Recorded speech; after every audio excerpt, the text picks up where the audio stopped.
Hello everyone, how's it going? This video will be looking at ReZero episode 27 and the differences between the light novel and the anime. This episode begins with Subaru and Emilia's group preparing to leave Crusch's mansion. In the light novel, when Subaru politely refuses Crusch's offer to stay longer, he also comments about how both sides have a lot they need to take care of. In particular, it talks about Anastasia's merchant faction being a problem. They also played a big part in taking down the White Whale, but they suffered minimal losses compared to the other two groups. With such a big win for Anastasia, Subaru wants to deepen the alliance between Emilia and Crusch's factions. To do this, he first needs to consult Roswell. Moving on to the topic of Subaru's reward, in the light novel, Wilhelm also joins the conversation about Beatrice. He comments about how the Diana breed of the ground dragons are particularly difficult to please, and it's not common to have one become so attached to a person in such a short span. He notes how Subaru and Beatrice must be very compatible. Subaru replies that he isn't exactly sure the reason, but when choosing a ground dragon before the White Whale fight, Beatrice stood out to him. He couldn't think of going up against the White Whale or the witch cult without her, recalling how many times she saved him. Subaru also asked Wilhelm about his wound.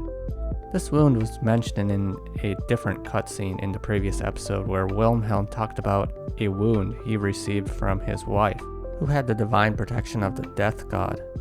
Wounds dealt with that protection reopen if one gets close to the person who dealt it. Wilhelm's wife has passed away, so the reason why his wound reopened remains to be seen.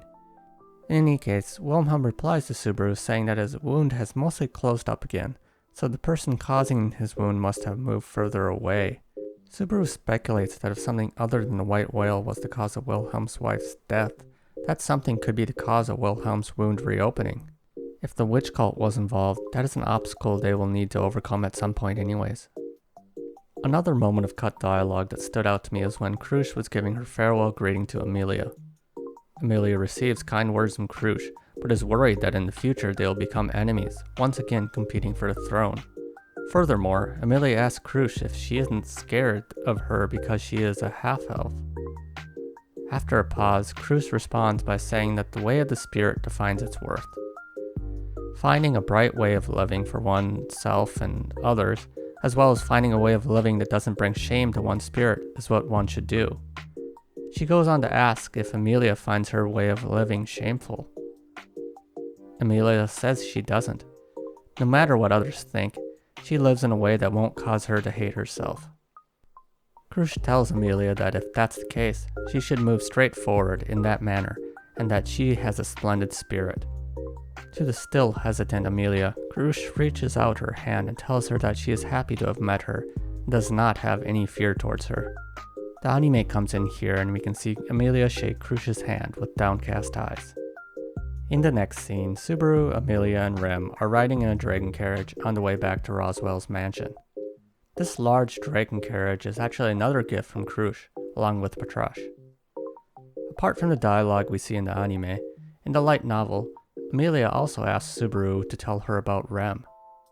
So during the half-a-day trip back to the mansion, Subaru tells her about the 2 months of time he had spent with Rem.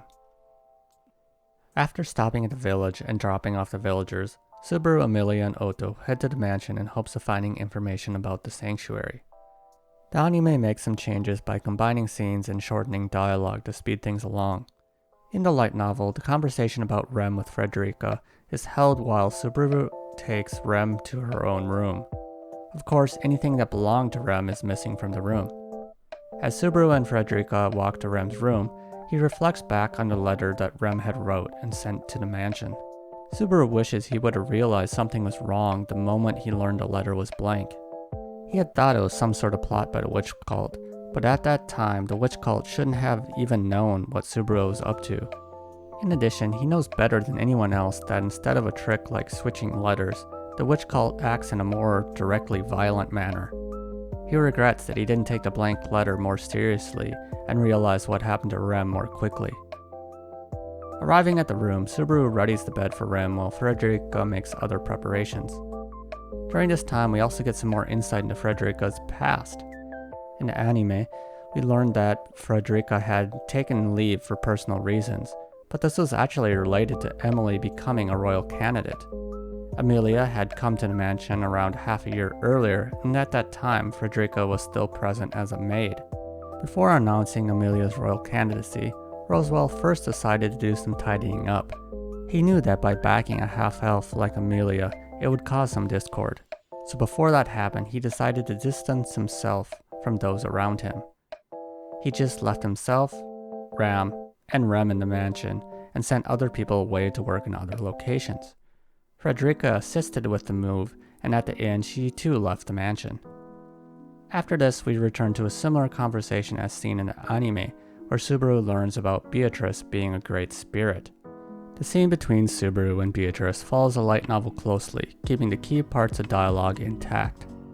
We learn that Beatrice recognizes the witch cult gospel, seems to have some sort of connection with Beetlejuice, and that the Sin archbishops have something called a witch factor. In addition, by defeating a Sin archbishop, something happens to this witch factor. However, Beatrice refuses to talk about the specifics and in a fury of emotions directs Subaru to the sanctuary. Thanks to Emilia's assistance, Subaru, Emilia, and Otto are able to learn about the nature of the sanctuary from Frederica. In addition, they learn that they should be careful of the one called Garfield. On the day of departure to the sanctuary, we see Petra had also come to the mansion as a maid. Frederica was finding it difficult to manage everything by herself, so she decided to go to the village and look for help. Moving to the dragon carriage farewell scene. While it is a small detail, only Patrash is shown in anime, but in the light novel, Otto's blue ground dragon is also present. As seen in anime, Petra gives Subaru a white handkerchief, as an old custom performed as a prayer for safe travels. The light novel explains that Petra knows about this custom because she heard about it from her mom. Her mom said that is how she caught her dad. In the next scene, we find Subaru and Emilia riding in the dragon carriage on the way to the sanctuary. The light novel has a little more dialogue where we learn that Frederica was bound by a vow that was limited to how much she could speak about the sanctuary. Subaru wanted to learn more knowledge about the sanctuary and other potential dangers, but Frederica only could warn him about Garfield because that was the most she could do within the confines of her vow.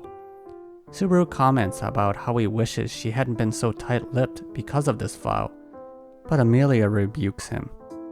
She says that contracts, vows, and covenants vary differently in weight, but their core concept is the same. Promises are made on the foundation that they'll be upheld and are something of a ritual to build trust between two people. Promises are even more important to spirit users because of the nature of their bonds. This causes Subaru to recall and deeply regret the promise he had broke with Emilia in the past. However, Emilia says that she forgives him. Overall, those were the main differences I noticed in this episode. While the episode moved quickly through dialogues from the light novel, the important plot points were mostly presented. The end of the episode brought us all the way to Echidna, the Witch of Greed, who will be a very important character in this arc. We can look forward to learning more about her as the season progresses. Anyway, I hope you enjoyed the video and thanks for watching.